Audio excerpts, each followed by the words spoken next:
Tak ada apa sebab munasabah untuk buat kecemasan. Tiba-tiba Muhyiddin nak darurat.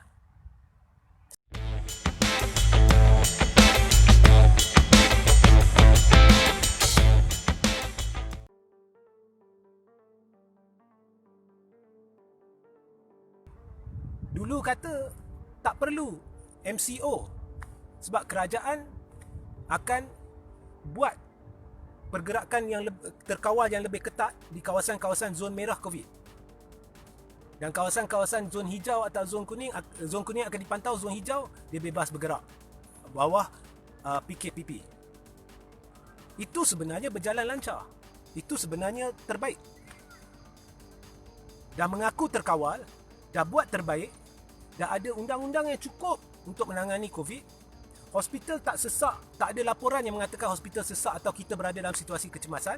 Tiba-tiba bila nak sampai bentang bajet, nak minta darurat.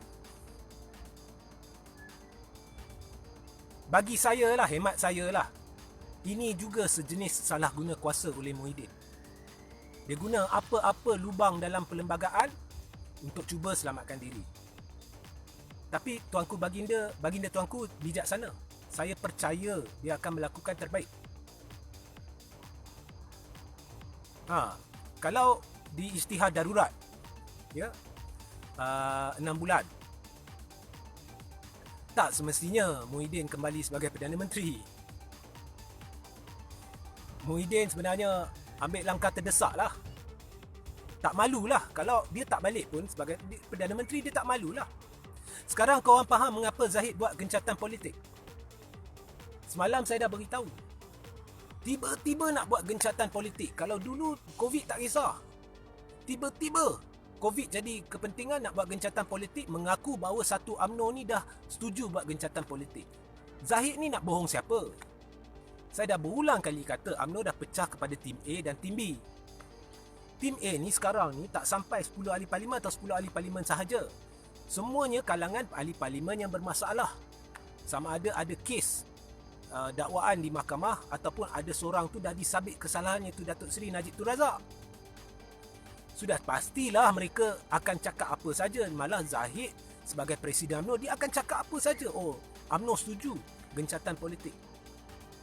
Itu penipuan. Majoriti ahli parlimen dan pemimpin bahagian cawangan dalam UMNO ni semua bukan dengan tim A. Malah mereka kalau boleh mereka nak tim A ni berundur terus, pecat terus. Nampak terdesak. Sampai Zahid ambil seorang dari tim B, Hishamuddin, siap dengan bagi jawatan. Semua permainan sekarang ni untuk selamatkan Tengkuk sebab dah tahu. Semua yang mereka lakukan bersubahat dengan Anwar. Zahid cuba bersubahat dengan Anwar. Dah setuju bersekongkol dengan DAP. Semata-mata nak selamatkan Tengkuk, tak berjaya, benda tu tak berjaya. Kemudian nak tipu, kononnya dah buat gencatan politik. Kau tipu siapa, Zahid? Dulu kau tipu UMNO, kau tipu Anwar, kau keluar surat. Zahid nafi, tapi dia sebenarnya keluar surat sokongan dari UMNO tanpa berbincang dengan ahli-ahli UMNO, pemimpin UMNO, MKT UMNO. Dia keluar surat sokongan UMNO kepada Anwar. Itulah yang jadi sampai Anwar jadi yakin menggila tu dan percaya bahawa dia ada majoriti. Zahid keluar surat. Tapi saudara-saudari tahu majoriti dalam UMNO tak sokong Anwar. Sekarang Zahid keluar kenyataan dengan kuncu-kuncu dia seperti Ketua Pemuda UMNO. Oh, kita nak buat gencatan. Dia nak brainwash baginda tuanku. Mungkinlah. Mungkin. Satu UMNO dah gencatan politik. Bohong. So, orang dah tahu Muhyiddin tidak ada majoriti. Dan sekarang satu demi satu langkah terdesak Muhyiddin dari awal lagi. Beri jawatan dengan kadar yang paling tinggi dalam sejarah tanah air. Guna duit negara, duit rakyat dalam pada bisnes-bisnes bankrupt, dalam pada rakyat terseksa, terhimpit disebabkan COVID. Dia guna duit rakyat untuk beri jawatan, mengayakan menteri, timbalan menteri dan ahli-ahli parlimen semata-mata nak kekal jawatan. Dia halalkan kesalahan menteri semata-mata nak kekalkan jawatan. Rakyat kian terseksa. Menteri-menteri bermaharajalela. Tak ada masalah sampai perlu darurat.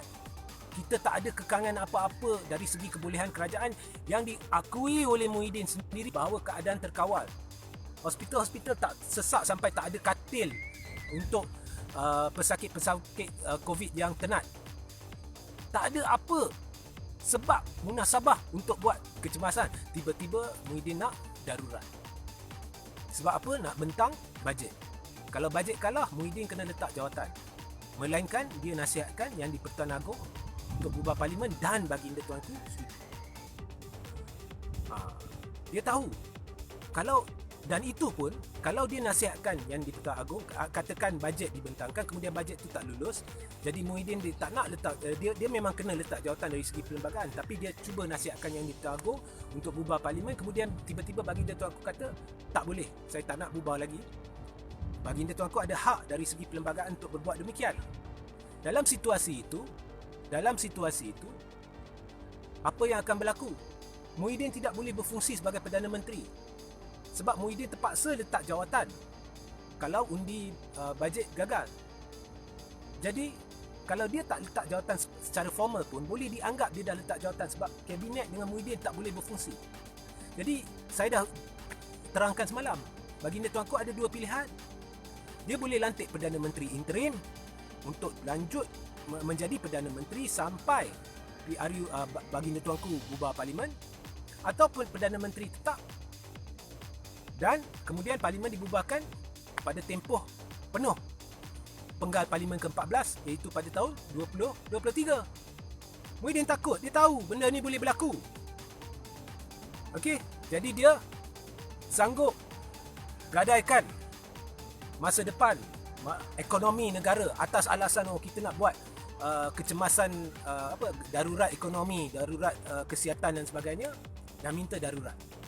Yang menyebabkan ketidakstabilan politik dia, yang menyebabkan ketidakstabilan ekonomi dia, yang menyebabkan ketidakstabilan kesihatan dia, minta darurat. Kalau minta darurat, takkan Muhyiddin nak jadi Perdana Menteri balik? Orang yang sebabkan masalah, dia buat penyelesaian, kemudian dia nak selesaikan masalah tu. Ada logik? Itulah yang sedang berlaku.